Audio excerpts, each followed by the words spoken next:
morning, through the mist and cold, a single arrow tore across the English sky, and when it buried itself in Harold Godwinson's eye, it didn't just kill a man.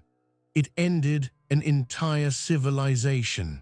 He was the last true English king, not crowned in glory, but in the shadow of a funeral and hunted down by a war machine that wanted him gone.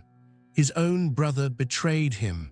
A foreign duke claimed he broke a sacred oath, and the Pope himself had blessed the man sent to destroy him. Harold never had a chance. His death was not a twist of fate. It was an execution, planned, orchestrated, and carried out under the banner of conquest. And yet, his fall was only the beginning. Decades later, that same crown, soaked in Norman blood, would turn on a man named William Wallace. They flayed him alive for refusing to kneel, carved out his insides while the crowd watched, and scattered his limbs across the land to silence rebellion. But the rebellion never died, because the crown that murdered Harold and tortured Wallace would eventually rot from within until a king named John sat on it, excommunicated, abandoned, powerless. The church rejected him, the nobles revolted, and even God seemed to turn away. From Harold to Wallace to John, the pattern is clear. No throne stands forever when it's built on betrayal. But before any of them fell, Harold stood.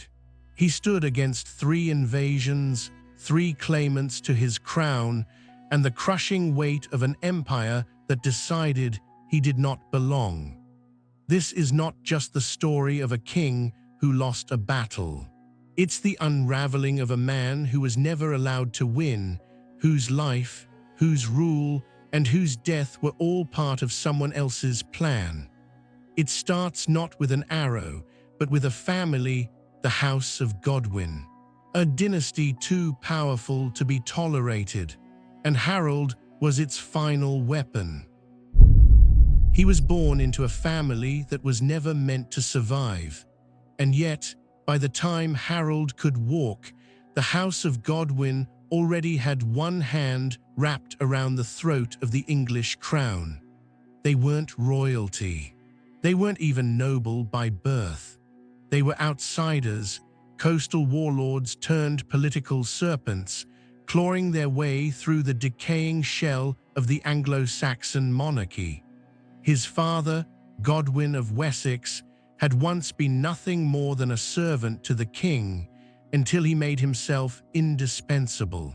Through cunning marriages, ruthless alliances, and just enough loyalty to stay alive, Godwin became the most powerful man in England. By the time Harold was old enough to understand power, his father already held more of it than the king himself. And Harold watched it all not through innocence, but with calculation. He learned early that kings bled like any other man, that loyalty meant nothing without leverage, that in England, survival depended on knowing when to kneel and when to strike. By the time his father died, Harold was already more than a son, he was a weapon. The crown feared him, the nobles envied him, the church tolerated him, and the people, they followed. Because Harold wasn't just another ambitious man, he was the heir to a dynasty of shadows, built on whispers and sharpened by betrayal. But no dynasty rises without blood. And Harold's first test of power wouldn't come from a foreign enemy, but from a place far more dangerous, his own family, because even inside the House of Godwin, not everyone wanted him to be king. Some wanted him dead. Others wanted him exiled, and one, his own brother, would eventually sell him out to the wolves. The road to the throne wasn't paved in honor. It was soaked in politics, revenge, and a single fatal mistake, believing that power alone could keep him safe. But before Harold would ever wear the crown, he would be forced to cross the sea and make a promise that would come back to kill him. They said the channel swallowed many things, but it never forgot who crossed it and why. And when Harold Godwinson stepped off that broken ship and onto Norman shores, the tide didn't just change, it turned against him. His journey began with salt on his lips and wreckage at his back. Stranded off the coast of Ponthieu, Harold was captured not by savages, but by opportunists, local lords hungry for ransom. And that ransom came in the shape of a man even more dangerous than pirates, William, Duke of Normandy. William paid for Harold's release, not out of mercy, but because he knew exactly what he was buying: a future king. A pawn with bloodlines, influence, and value beyond coin. At first, it was all smiles, the language of false brotherhood. Harold was given fine food, paraded through Norman lands as an honored guest, even joined William in battle to crush local rebels. But beneath every handshake was a chain, every feast a test, and every smile a mask. Harold didn't realize it yet, but he was being reshaped, molded like soft wax in the heat of foreign fire. Then came the moment that would damn him forever. William summoned him to Bayeux, a grand ceremony, a crowd, an altar, a chest covered in velvet. Harold was told to swear loyalty, to promise he would support William's claim to the English throne once King Edward died. The words alone were dangerous, but William had prepared more. Hidden beneath the velvet were holy relics, bones of saints and martyrs. Harold placed his hand on them without knowing. When he spoke his oath, he wasn't just making a political deal, he was making a sacred covenant before God. And in the world of 1064, that wasn't theater. That was binding, eternal, inviolable. When the cloth was lifted and Harold saw what he'd sworn upon, his blood turned to ice. William had outplayed him, trapped him, sealed his fate in the most medieval way imaginable by invoking heaven as a witness to damnation. From that moment forward, Harold was not just a man. He was a walking heresy, a living offense to God if he ever dared to take the throne himself. But Harold said nothing. When he returned to England, he buried the oath inside himself like a splinter in the soul. He didn't confess, didn't warn, didn't explain, not to the king, not to the nobles, not even to his own family. Because Harold believed in power more than in curses. And when Edward the Confessor died, Harold did what he was raised to do. He took the crown before the corpse had cooled. But something took the crown with him, that vow. That unseen, rotting promise. The moment he sat on the throne, he wasn't just a usurper in William's eyes. He was a covenant breaker, a man who spat on relics. And in medieval Christendom, that wasn't just treason, it was blasphemy. He thought he could control the silence. But across the sea, Normandy was already sharpening its blades, because William didn't see Harold as a rival. He saw him as a man who had broken a vow before God, and that kind of man wasn't meant to rule, he was meant to burn. Harold thought he'd escaped the trap, but the arrow hadn't flown yet, and as he donned the crown, its tip was already glinting in the sun, waiting for the right moment, the right battlefield, the right angle to blind a king forever. And before that arrow would fly, Harold still had to face a far more personal war, one not across the sea, but across bloodlines. One that began with a name he never wanted to hear again, Tostig. Before a sword was ever drawn, before a single Norman ship touched English soil, Harold Godwinson's first true enemy had already spilled his blood, and his name was Tostig. They were brothers only in name. Born of the same father, raised under the same roof, but molded by two different fires. Harold was forged by power, Tostig by humiliation. While Harold rose to command Wessex, Tostig was handed Northumbria, a cold, hostile land that never accepted him. His rule there was brutal, iron-fisted, and short. The northern thanes rebelled, drove him out, and when he turned to Harold for help, his own brother chose to side with the rebels. That wasn't mercy, that was a message. Harold wasn't just securing peace, he was cutting Tostig loose like dead weight. But some blood doesn't wash off, it rots.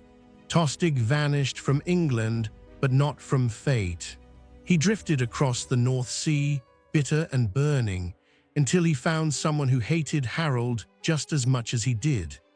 Harold Hardrada, the war-hardened king of Norway, a man who believed the English throne belonged to him by an ancient pact no one else remembered, and no one else cared about. Together, they didn't just form an alliance, they built a vengeance machine.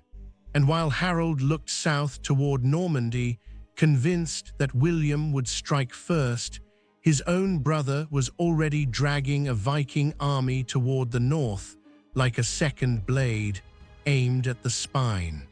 It wasn't war, it was fratricide wrapped in strategy, and Harold never saw it coming. He had taken the crown thinking he would fight for it once against William. But now he was trapped between two claimants, two invasions, two death sentences. One was foreign, cold, calculated. The other was personal, and that's what made it more lethal. When word reached him that a fleet of longships had torn through the Humber, Harold didn't hesitate. He left the southern coast exposed, marched his men north in a forced march of blood and exhaustion, and prayed he wasn't too late. But there was no time left for prayer.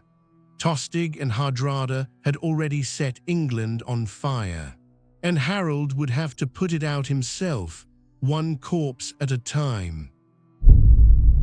The air at Stamford Bridge wasn't thick with prophecy or politics, it was thick with rot, dead men, burnt ships, Viking steel still slick with English blood. When Harold arrived, what he saw wasn't a battlefield, it was a betrayal made flesh. Tostig stood beside Harold Hardrada like a priest at a funeral. Only this time, he'd written the eulogy for his own country. The man who had once shared Harold's blood now marched behind a foreign king, slaughtering English villagers as if he'd never belonged there at all. But betrayal alone wasn't enough. Tostig wanted Harold to see it, to feel it, to choke on it, and he got his wish. Harold didn't wait, no long speeches, no messengers, no mercy. He drove his army through the night, forcing his men to march over 180 miles in under 5 days. By the time they reached Stamford Bridge, the English soldiers were barely standing, but what they found fueled something deeper than muscle.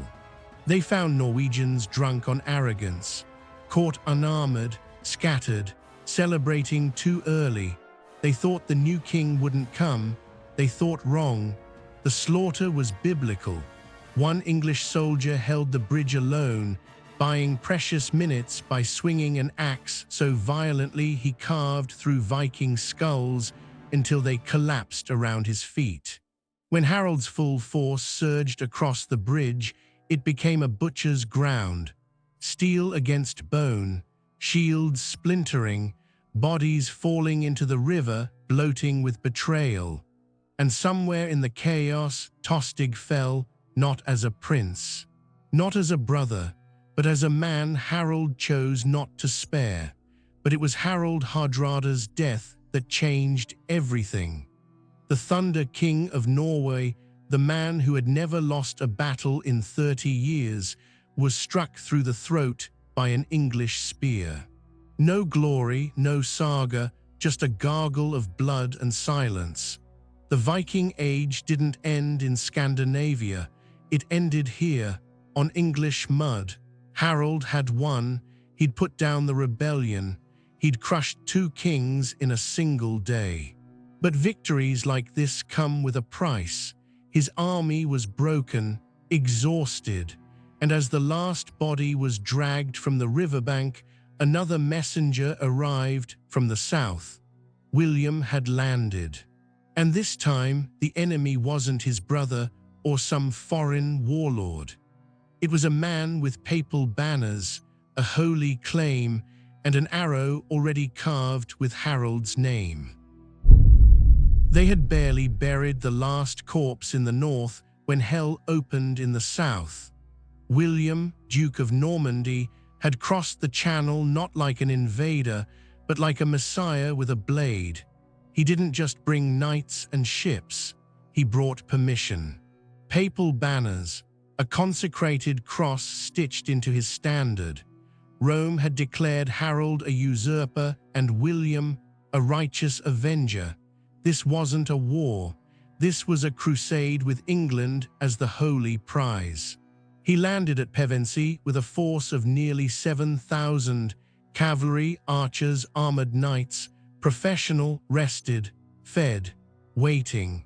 Meanwhile, Harold's men were shattered husks, still limping from Stamford Bridge, their bodies stiff with rot and wounds that hadn't even scabbed.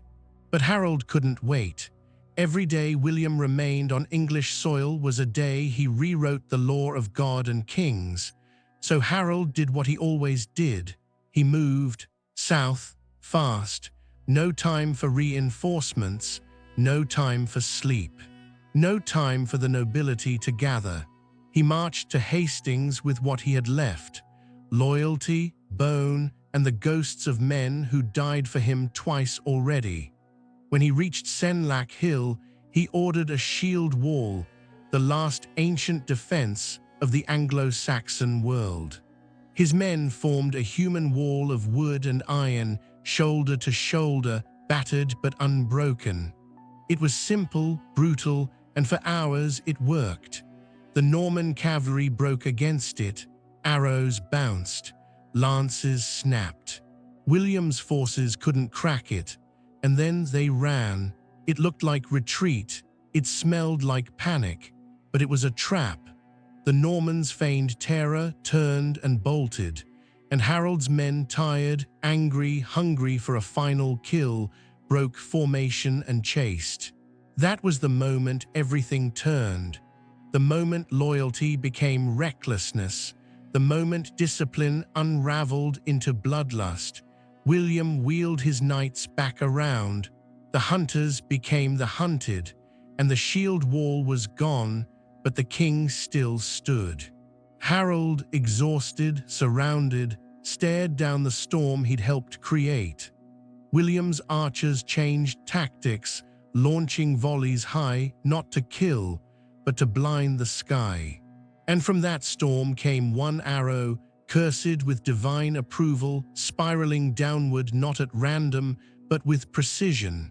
It found Harold's eye and England's fate, but he didn't die right away. Not yet. Because what the arrow started, Norman steel would finish. The arrow did not kill him, it marked him. As it pierced Harold's eye and drove deep into the socket, the battlefield stopped for a heartbeat, not in silence, but in horror. This wasn't just the death of a king. This was the execution of a symbol. One moment, he was the last defense of an English world gasping its final breath. The next, he was on his knees, hands slick with his own blood, staring into a horizon that had already turned its back on him. But William wasn't done. No Norman banner had been raised yet, no trumpet had sounded victory, and no man, king or not, was allowed to die quickly if his death served a purpose. What came next wasn't warfare, it was ritual. The Norman knights closed in, not to fight, but to finish. They knew who he was. They had been told, find the man with the golden crest, find the king, end him, cut away the soul of this land with the same precision you use on a boar's throat. And they did.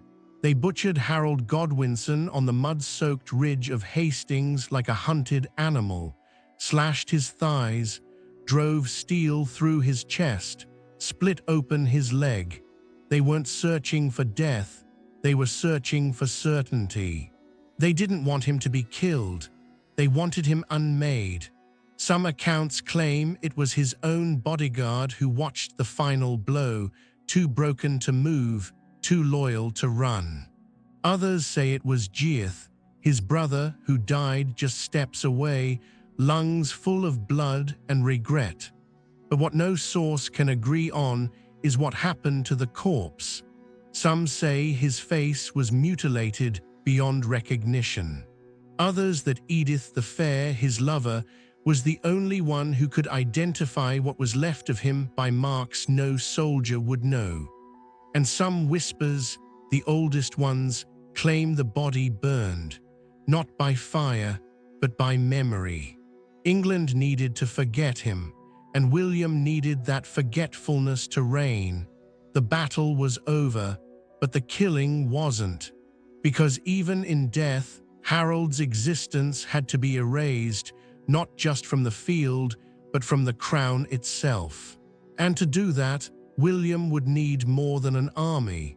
He'd need God, the church, and a crown of ash.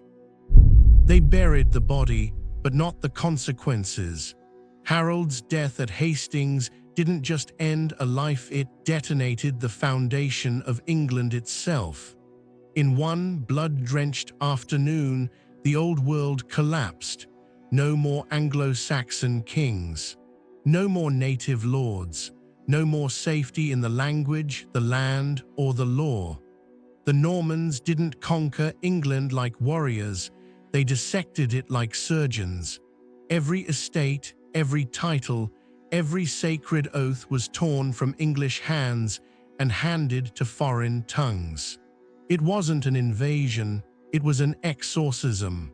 William claimed the crown not as a thief, but as a purifier.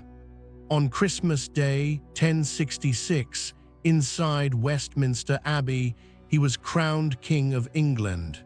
The same crown that had rested on Harold's head just weeks before was now placed on the man who murdered him. But even that moment came with a warning. As the congregation inside the abbey shouted their approval, the Norman guards outside panicked, thinking a riot had begun. They set fire to the surrounding homes. The coronation of England's new ruler began with flames and smoke, but fire was just the beginning. Over the next decade, William dismantled everything Harold had died defending. He commissioned the Doomsday Book, not to record the kingdom, but to weigh it, own it, control it. He built castles not for defense, but for domination. Stone prisons that rose like teeth across the countryside. To the English, they weren't buildings. They were monuments to defeat, and yet the ghost of Harold still lingered, in whispered prayers, in the eyes of rebels, in the twisted guilt of nobles who had once sworn loyalty to him only to bow before his killer. William knew that a sword could conquer a man, but fear could conquer a people, so he fed them both. He outlawed resistance. He punished uprisings with fire, famine, mutilation. Villages vanished. Forests were salted. Children hanged to make their fathers kneel. But control bought through terror must be maintained through terror. And William knew, so long as the people remembered Harold, they would never truly accept him. So Harold wasn't just erased from the throne, he was erased from the narrative. No shrine, no tomb, no relic, just rumors. His story would be left to rot unless someone dared to remember. But William didn't fear remembrance. He feared redemption, the idea that Harold had died not as a king, but as a martyr. To kill that idea, William would need to go deeper, not into the land, but into the soul of England itself. And for that, he had one final weapon: the church. You can't kill a king without heaven's permission, so William took the church and made it his sword. Harold may have died by arrow and blade, but it was the weight of divine silence that crushed what remained of him. William knew that steel won the crown, but theology kept it. So he reached for Rome, not just to bless his conquest, but to sanctify his vengeance. And Rome delivered. Before a single Norman chapel was raised, before the blood dried at Hastings, the Pope had already declared Harold a perjurer, a man who broke a sacred oath sworn on holy relics. Not just a usurper, a liar before God. And that lie became law. From that moment forward, Harold wasn't remembered as a king who defended his homeland. He was written as the man who betrayed Christ himself. No canonization, no veneration, no redemption. Only a name smeared in ecclesiastical ink, buried under scrolls that turned conquest into justice. And while England bled, the church prospered. Norman bishops replaced Anglo-Saxon clergy. Latin overtook English in every cathedral. And the pulpit began to speak with a foreign voice, one that rewrote the past with every sermon. Even Harold's corpse, if it was ever truly found, was denied rest. There are whispers it was buried in secret, far from the reach of consecrated ground. Others say it was thrown into the sea, offered not a grave, but erasure. What mattered was what happened to his body. What mattered was what didn't. There would be no shrine, no relic, no place for England to kneel and remember. He wasn't just defeated, he was damned, but damnation is never clean. As William tightened his grip on a kingdom reeking of ash and silence, the memory of Harold refused to vanish. It remained in the north, where rebellion smoldered. In whispers among monks, in carved stones left unblessed, in the mouths of those who still called him our king, not the traitor. And that defiance was dangerous, because William didn't need to fear another war, he needed to fear a myth. A myth is harder to kill than any man. It doesn't bleed, it multiplies. And the more brutal the erasure, the louder the memory echoes. Harold had no epitaph, but the land itself became one arrow, one oath. One silence too, loud to bury. He died with no crown, no monument, and no final word. But Harold Godwinson wasn't forgotten. He was buried in silence, only to rise in memory as something far more dangerous than a king. A warning. Because history doesn't mourn men like Harold, it uses them as justification, as lesson, as myth. His death cleared the path for the Normans to rewrite an entire nation through blood, steel, and scripture. But for every Harold who is buried under conquest, there is a Wallace who rises screaming through fire. And for every crown taken by force, there is a John who sits on it long enough for rot to sink in. You've seen how one oath destroyed a kingdom.